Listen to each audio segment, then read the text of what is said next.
आदरणीय चौकशी सम्राट फडणवीस काय म्हणतायत एकदा ऐका. अशी आहे की अशा प्रकारचा सीडीआर हा प्राप्त करून घेण्याचा कोणालाही अधिकार नाही.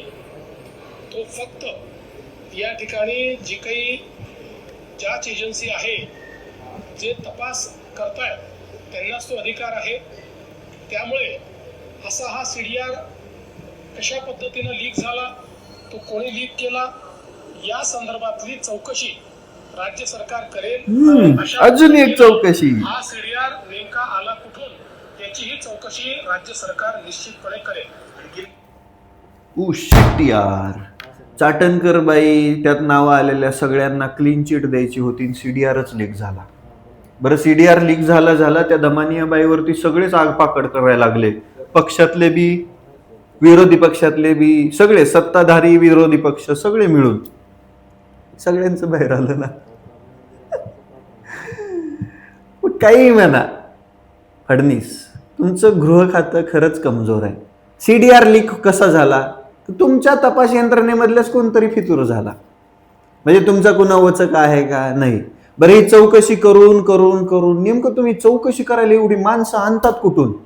या महाराष्ट्रात तर भरती होत नाही, बेरोजगारी रोजच्या रोज वाढत चालतीये. मग माणसं कुठून आणतात तुम्ही? प्रत्येक गोष्टीत चौकशी करायची असते तुम्हाला. हा, कुठून आणतात सांगा की मला बी. काय फडणवीस, तुम्हाला आता मी एक नाव दिलंय नवीन. तुम्ही आहात चौकशी सम्राट. चौकशीशिवाय तुमच्याकडे काहीच नाही होत. बरं, ती चौकशी समिती स्थापन होते आणि लोक विसरली की ती चौकशी समिती कोणत्या खड्ड्यात जाऊन पडते आम्हाला बी माहित नाही बाबा. बट काही म्हणा, दमानिया बाईंनी तो सीडीआर काढला.